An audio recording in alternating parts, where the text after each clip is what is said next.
আসসালামু আলাইকুম। আজকে খুবই সহজ এবং অনেক মজার আর একদম পারফেক্ট ডিমের কোরমার রেসিপি নিয়ে হাজির হলাম। আর যারা মাংসের কোরমা খুব পছন্দ করেন, গরু কিংবা মুরগি, তারা কিন্তু এই ডিমের কোরমাটাও অনেক পছন্দ করবেন। তো আজকের রেসিপিটি শুরু করার আগে ভিডিওটি ভালো লাগলে চ্যানেলটি সাবস্ক্রাইব করার অনুরোধ রইল।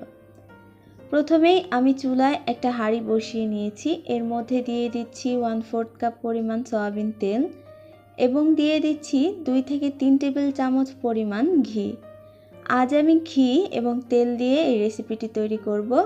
দিয়ে দিচ্ছি 1 কাপ পরিমাণ পেঁয়াজ কুচি।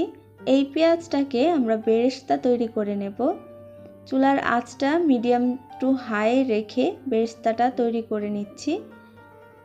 আরেকটা কথা, ঘি কিন্তু অবশ্যই দিতে হবে। আপনারা চাইলে শুধু ঘি দিয়ে এই রেসিপিটি তৈরি করতে পারেন অথবা আমার মতো দুইটা মিক্স করে নিতে পারেন।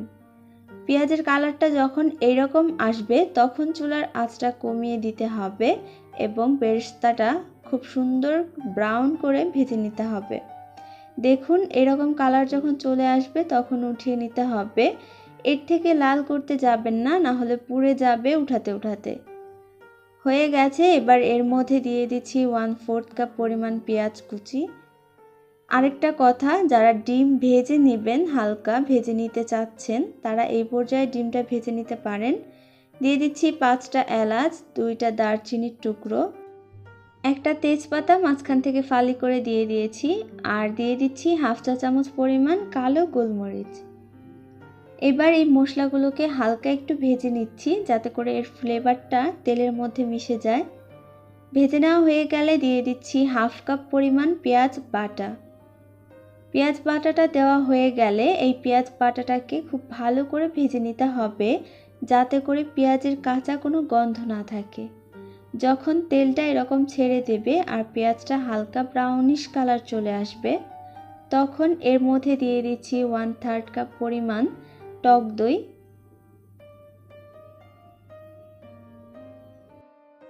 10টা কাঠবাদাম বেটে নিয়েছি সেটা দিয়ে দিচ্ছি। কাঠবাদামের পরিবর্তে আপনারা পেস্তা বাদামও দিতে পারেন। এবার এগুলোকে একটু মিশিয়ে নেব। মিশিয়ে নেওয়া হয়ে গেলে আমি এখানে অল্প একটু দুধ দিয়ে তারপর এগুলোকে একটু কষিয়ে নেব। আমি 1 কাপ দুধ নিয়েছি, এটা দিয়েই পুরোটা রান্না করব।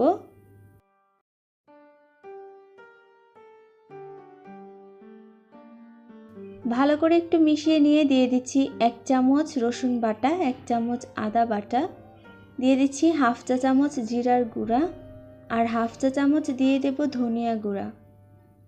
এগুলো দিয়ে আবারও মিশিয়ে নিচ্ছি যাতে লেগে না যায় বা পুড়ে না যায়।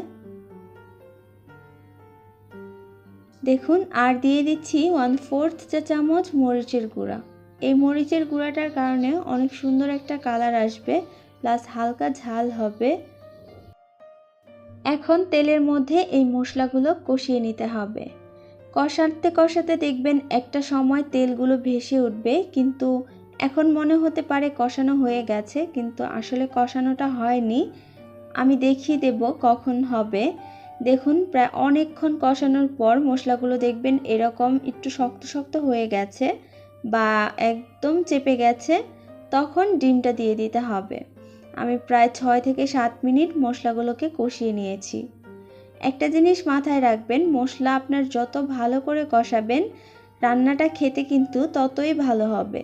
ডিমের মধ্যে হালকা মনে করেন 3 থেকে 4 মিনিট কষাতে হবে। হয়ে গেলে তখন যে 1 কাপ দুধ রেখেছিলাম সেটা দিয়ে দিচ্ছি পুরোটা। দেওয়া হয়ে গেলে একটু নেড়ে মিশিয়ে নিচ্ছি। আর আমি রান্নার মধ্যে কিন্তু এখনও লবণ ব্যবহার করিনি। ঠিক এই পর্যায়ে আমি লবণটা দিয়ে দেব। লবণটা অবশ্যই অল্প করেই দিবেন, পরে দেখে দেওয়া যাবে কারণ এটা কিন্তু শুকিয়ে যাবে। লবণটা দেওয়া হয়ে গেলে দিয়ে দিচ্ছি আস্ত কিছু কাঁচামরিচ। আপনারা যদি একটু ঝাল চান তাহলে কাঁচামরিচ ফালি করে দিতে পারেন কয়েকটা, এতে করে একটু ঝাল অ্যাড হবে। এখন ঢাকনা দিয়ে ঢেকে দিচ্ছি আর মাঝে মাঝে নেড়ে দেব, যেহেতু দুধ দিয়েছি এটা কিন্তু নিচে লেগে যাবে। প্রায় অনেকক্ষণ পর মাঝখানে কিন্তু আমি নেড়ে দিয়েছিলাম, দেখবেন ঝোলটা এরকম শুকিয়ে এসেছে, তখন ঢাকনাটা খুলে ফেলতে হবে এবং এটাকে একটু নেড়ে দিতে হবে। তেলটা কিন্তু এখনও উঠেনি, তার মানে রান্নাটা হয়নি। তেজপাতাগুলো উঠিয়ে ফেলে দিচ্ছি। এখন আমি 2 টেবিল চামচ ঘি দিয়ে দিচ্ছি লাস্ট পর্যায়ে, এতে করে অনেক সুন্দর একটা ঘিয়ের ফ্লেভার পাওয়া যাবে। আর একটু নেড়ে মিশিয়ে নিচ্ছি। কিছুক্ষণ পর দেখবেন তেলগুলো ভেসে উঠেছে, রান্নাটা শেষ হয়ে এসেছে। তখন পেঁয়াজ বেরেস্তাগুলো দিয়ে দিতে হবে। আপনাদের মনের মতো বা প্রয়োজন মতো পেঁয়াজ বেরেস্তা দিতে পারেন। আমি অনেকগুলো দিয়েছি। আর ঝোলটা দেখুন, এই পর্যায়ে আসলে বুঝে নিতে হবে যে রান্নাটা কমপ্লিট হয়ে গেছে। ঝোলটা কিন্তু এর থেকে বেশি শুকানো যাবে না। এই রান্নাটা খেতে মাশাআল্লাহ খুবই মজার হয়। আপনারা বাসায় একবার অবশ্যই হলে বানিয়ে দেখবেন। আজকের রেসিপি ভালো লেগে থাকলে চ্যানেলটির পাশেই থাকবেন আর কমেন্টে জানাবেন কেমন হলো। আজ এই পর্যন্তই, সবাই ভালো থাকবেন। আল্লাহ হাফেজ।